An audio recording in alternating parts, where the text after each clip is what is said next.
Worry from Washington and beyond tonight as Russia begins to invade Ukraine. Tonight, President Joe Biden addressing the nation and announcing more severe sanctions. 10 News reporter Alyssa Ray joins us. She is in the studio now to break down all the impact and the conflict that it could have here in Virginia. Eh, Ray?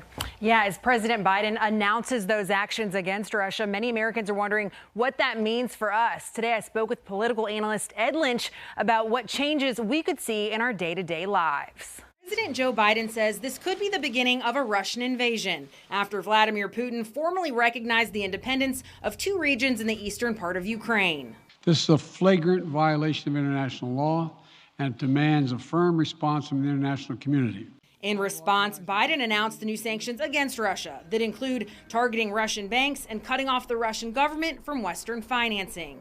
The new sanctions were encouraged by bipartisan support from lawmakers. The leaders of Russia need to understand that their aggression against nations like Ukraine that are looking to the West for leadership will not go unanswered.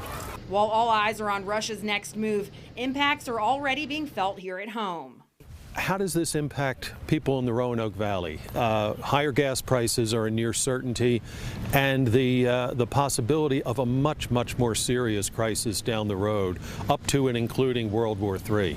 A possibility of a Russian cyber attack can't be ruled out either. That could affect everything from air travel to ATM machines.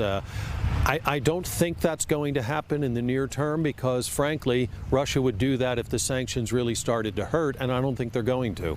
As far as future sanctions and the U.S. involvement moving forward, the president is not showing those cards yet. As Russia contemplates its next move, we have our next move prepared as well.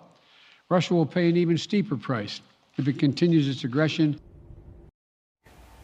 President Biden also says that he's moving some U.S. troops and equipment that were already in Europe to strengthen Baltic allies. But he says that's a defensive move, and the U.S. has no intention of fighting Russia. Live in the studio, Alyssa Ray, 10 News, working for you. Stick with us on air and online at WSLS.com as we monitor the Ukraine crisis in the days ahead.